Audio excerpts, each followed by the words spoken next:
you receive the exact same training and oversight as all the outside caregivers. Okay. Okay. You are a caregiver officially. Do you see with the federal regulations that prohibit parents and spouses from being caregivers, okay? Do you see this as anything more than discrimination? Absolutely not. Okay.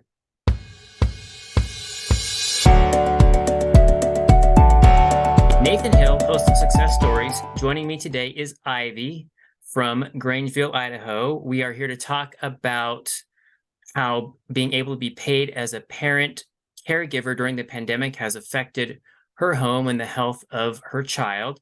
Welcome, Ivy. Hi, thank you. Thank you for having me. So, Ivy, tell us a little bit about your household.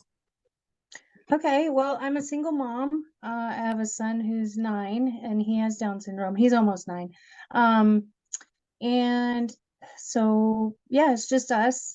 Um, just my son and Okay. I. How how does your son's care affect the routine of your home? Well, he definitely needs a lot of extra everything. So, um, he's a one-on-one type guy. You got to be with him during everything that he's getting ready for school.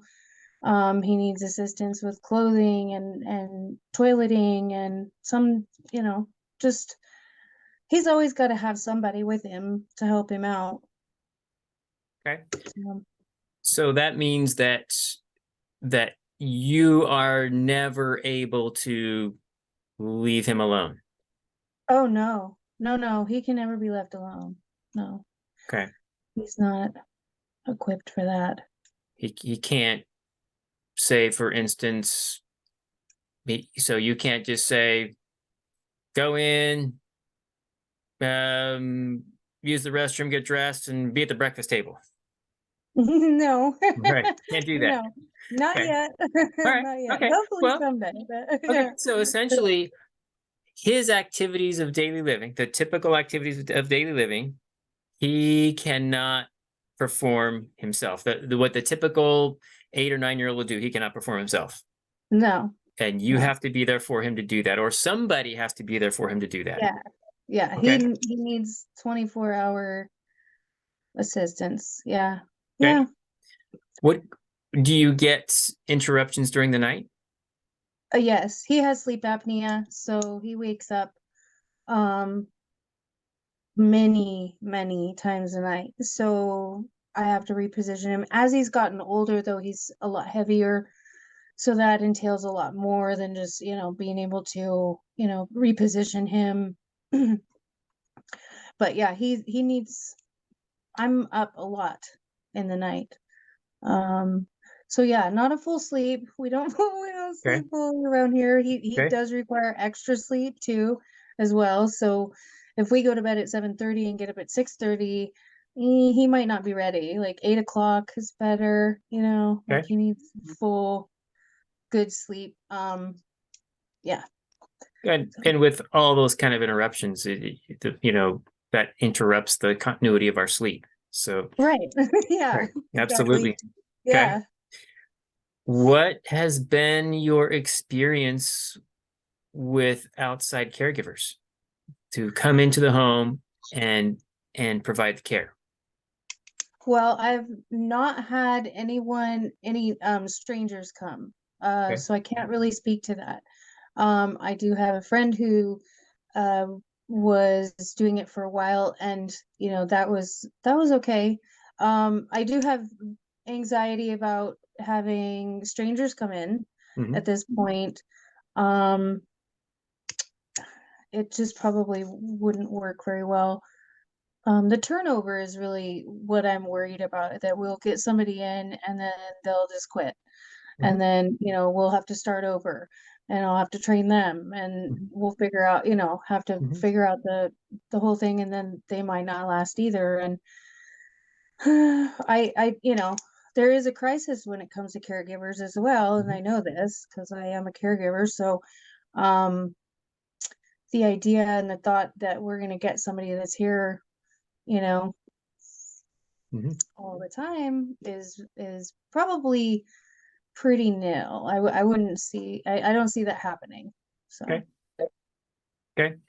Yeah, and regarding Idaho, have you seen the Office of Performance and Evaluations uh, direct caregiver workforce report? I have not as of Okay. yet. I'm Okay. not sure. Well, So I that might have. I'm okay. not sure. So they presented that to uh, to the Legislative Oversight Committee last week, Yes, yes, and yes, they yes. concur with exactly what you're saying, that extreme shortage of caregivers, and Yeah, that is the common sentiment among we families, is that it's a super high turnover. All right, yeah, you're always having, when you can get somebody, they stay for a short period of time. You have to train them, so you got to take time off of your job to train them, and you yeah, don't ever feel comfortable leaving them until you know that they're well trained, or that you even feel comfortable with them, because there's right. not It's a strange world. it's a very low, it's a highly skilled work at very low pay, and nobody can really afford to live on this sort of pay. So Right. so the sometimes you get very good caregivers that are only there for a short time, because this is a stepping stone for them into medical school or to another career or something like that. Yeah. And then you're back to the typical average caregiver, which is in general, there for a paycheck. Okay, so how how has this situation with your son affected your ability to work? Before the pandemic, I was a caregiver as well, but I was a caregiver for family. And so it would be really, really hard for me to keep a straight job.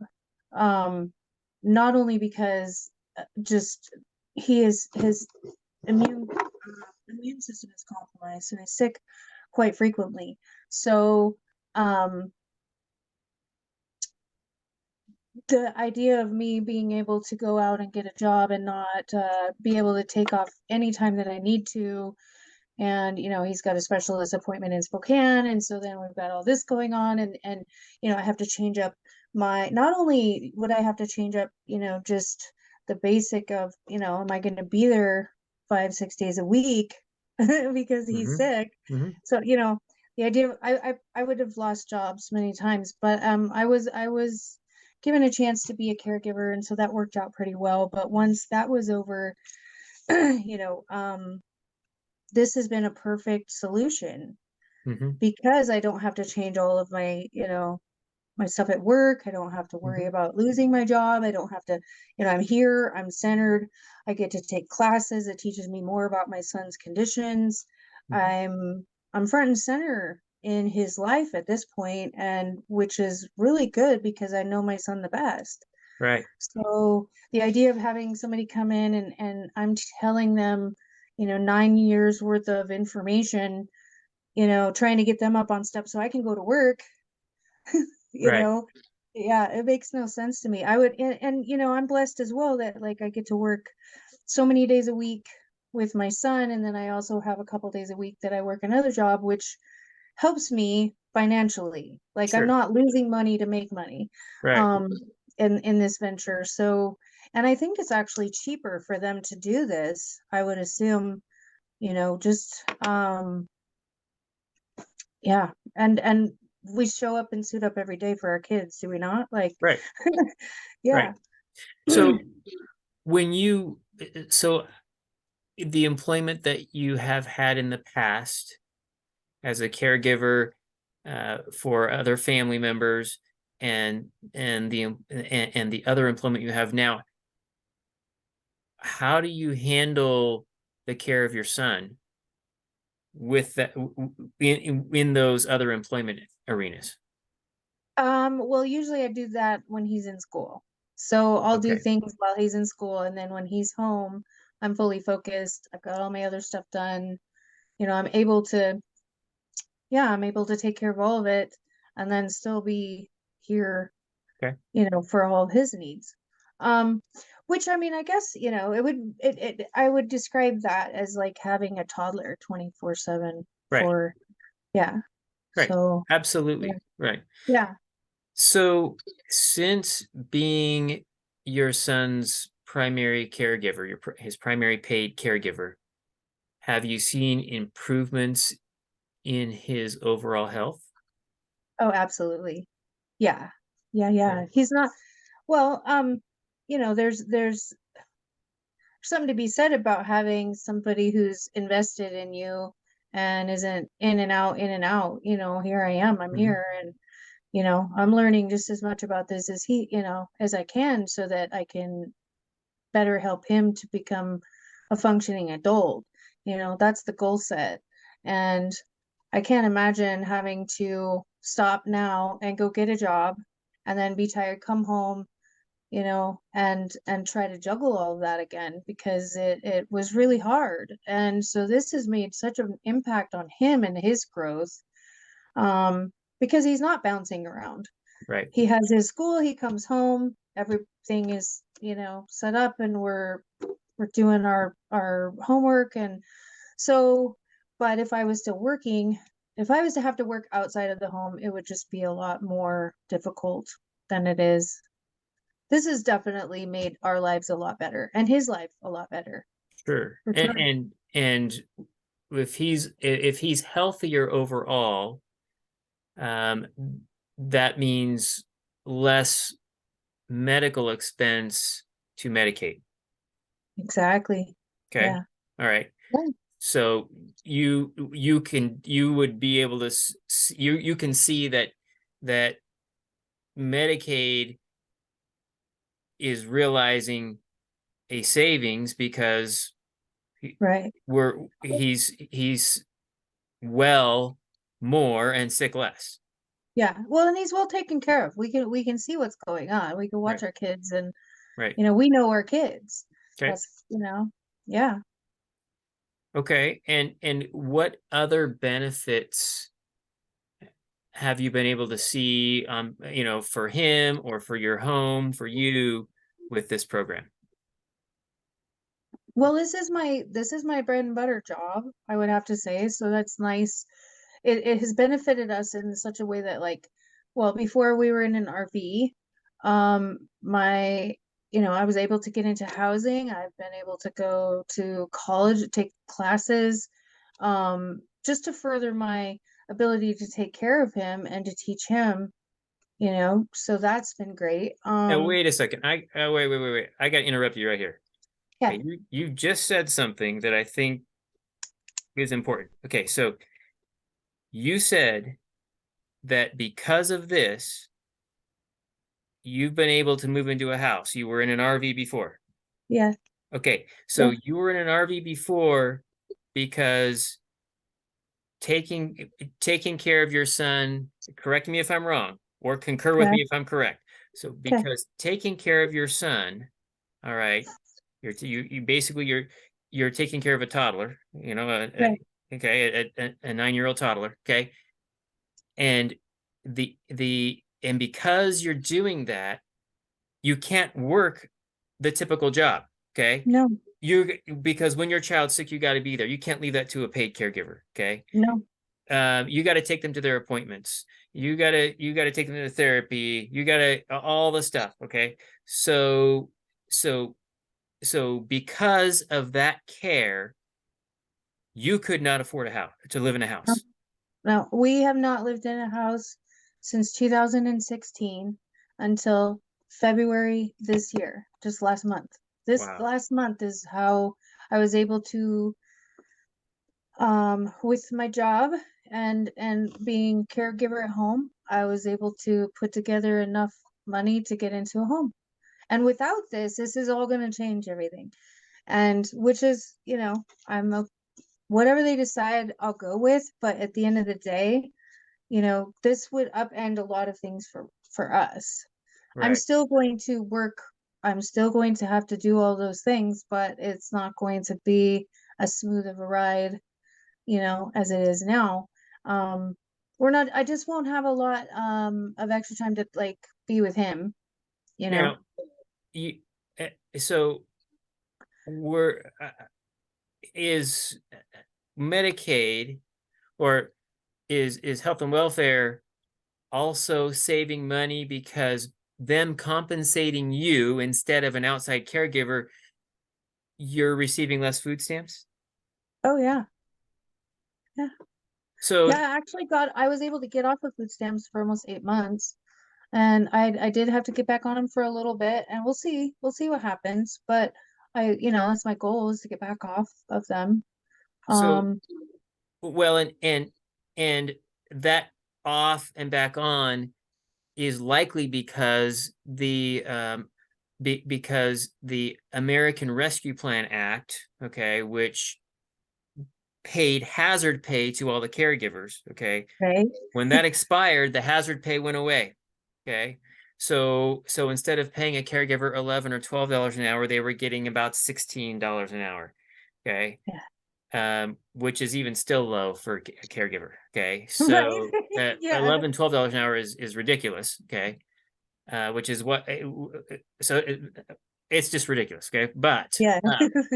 but that's why you had to go back on because those funds when that Yeah, my hazard pay. income changed, Yeah, definitely. Yeah, yeah. I had a change in my income. It was a flux, and so yeah, yeah. I'll Okay, be yeah. okay. So let's just kind of spell this out. Okay, so your son's healthier. You're you have reduced your food stamp dependency. Yes. You're able to live in a home instead of an RV, which is Yeah. tremendous. Yeah. And on top of all that, you're not just sitting around caregiving, just taking care of your son. You're trying to better yourself and use this opportunity to get an education. Yeah. Yeah. Wow. Okay. So now let's talk about something else. All right. Okay. Well, actually, not quite yet. The atmosphere of your home before this, how would you describe the stress level, the tension in your home before this program? Well, there was always a fight for how to make money. How to survive, how to get by even. It was kind of I mean, I guess I remember thinking, there was no way around it. Like, what do other parents do? What do they do? So I started going and looking into other options and things like that, because I am not one that was going to just drop my son off at, daycare.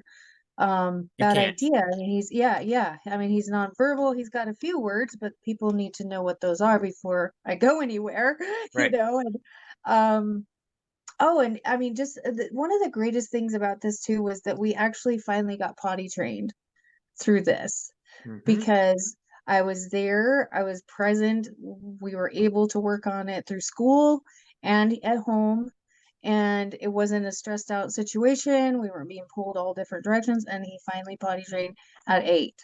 So that Right. was a big deal. Like, um, without that, like, it was just chaos. There was always, a lot of chaos, a lot of what's going to happen next. What do we do now? And especially through the lockdowns and stuff, he suffered a lot through that. Without having We were in a different state at the time, and it was a heavy lockdown. And so moving here has been really great. We've been able to, like I said, I've been able to work, save in school. Our household has changed completely. It's like, we're on track. Right. He's in therapy. All of his therapies are meshing together, and they're all, Hmm. we've got this great um groove. We got our groove going. And so I hate to see that change. I Right. really do. Like, I don't want a stranger coming in and doing these things. Right. Um he's getting older, he's almost 9, and I And don't want him to have that. I want it to be me, and then he grow into doing it himself, and as much as possible. So, and just a point to point out is that whether it's a child or or or an adult that's being cared yeah, for, Okay. Yeah. That all of these individuals, they're individuals and they have dignity. Okay. Yeah. I know, I'm just my own personal experience is our kiddo, they hate it. They always hated it when I would be teaching a caregiver how to, help them use the restroom. Okay. Because they're Yeah. it's full assist. All right. Yeah. And so that was you're stripping my child is being stripped of their dignity, right? Okay. Right. And on top of that, with outside caregivers, it's like you just never feel comfortable, like, hey, I'm going to leave this person to shower my kiddo and toilet my kiddo, Yeah. No, no. I don't really know them. Yeah. So I think we would ask all government officials to think about that. Okay. Yeah. Leave your child or your spouse with somebody that you don't really know. Okay. Right. All right. Yeah. So I, now I want to talk about something else. Okay. All right. Um, to be a caregiver, okay, for your son, you had to get a background check. Is that right? Yes. Okay. The agency, the home care agency you're hired through, you had to complete federally mandated training, correct? Absolutely. Lots of Okay. it. Okay. Yeah. And you have to keep your annual compliances up. Yeah. Okay.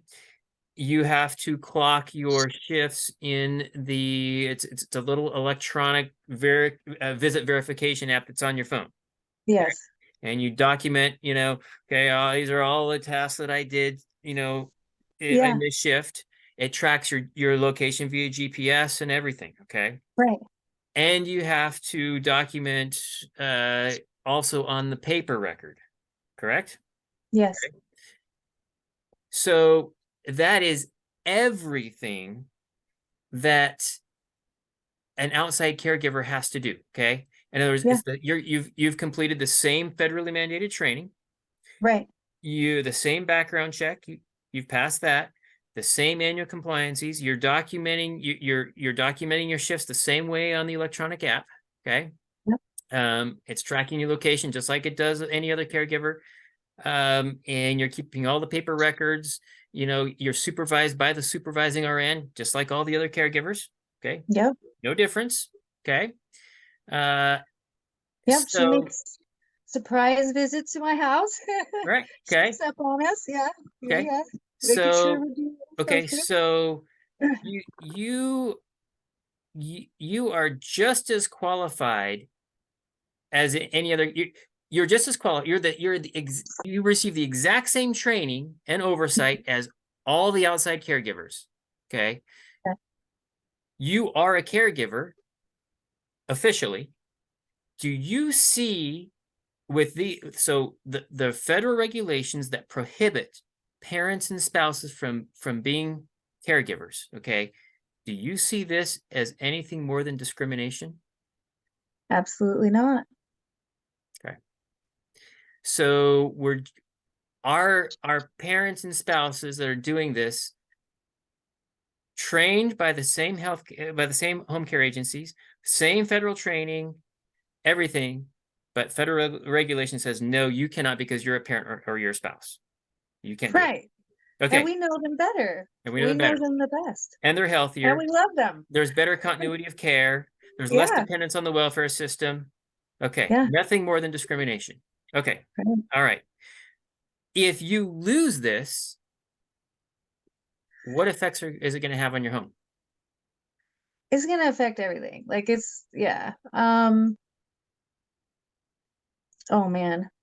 Well, I will continue to be a caregiver, but I will give services to another client here in town, which is kind of silly because another caregiver would come here to take care of my son while I'm caregiving somebody else.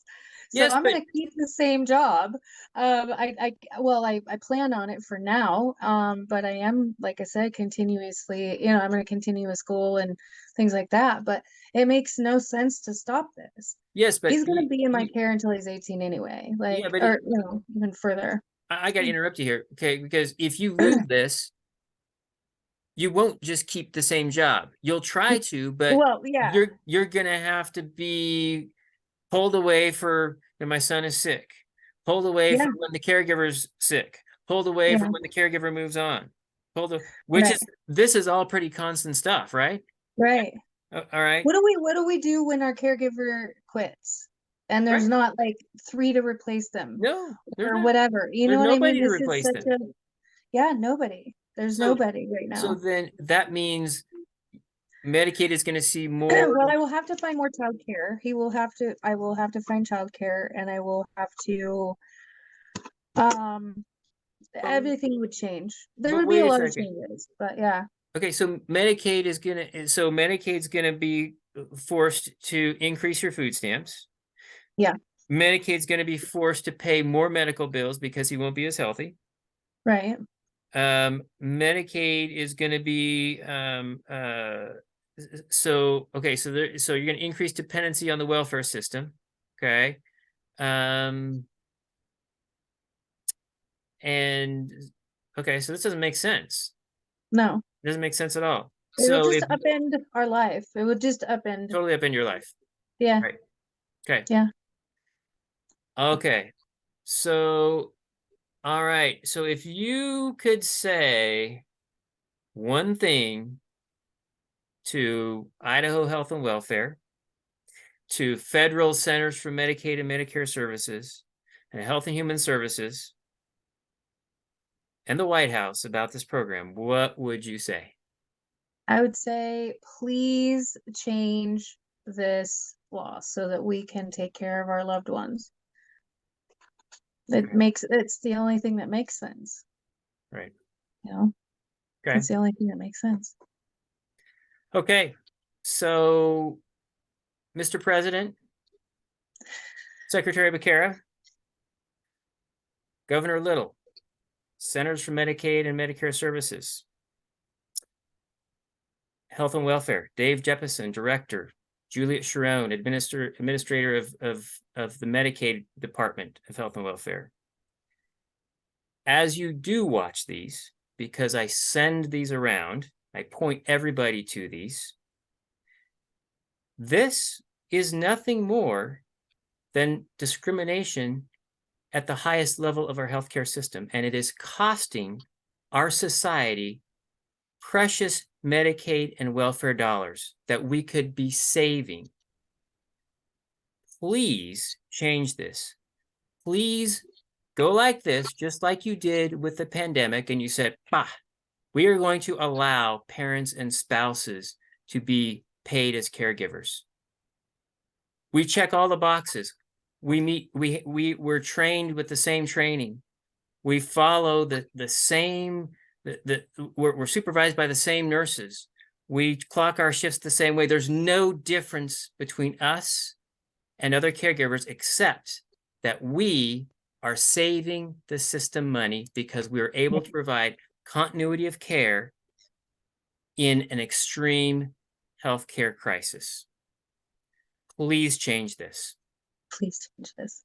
If you are a parent or a spouse or a home care agency or a doctor and you have a story to tell, my email is in the description to this video down below. Contact me and I will get you on here. Thank you, Ivy, for joining Thank me you. today. And thank you, everyone, for watching.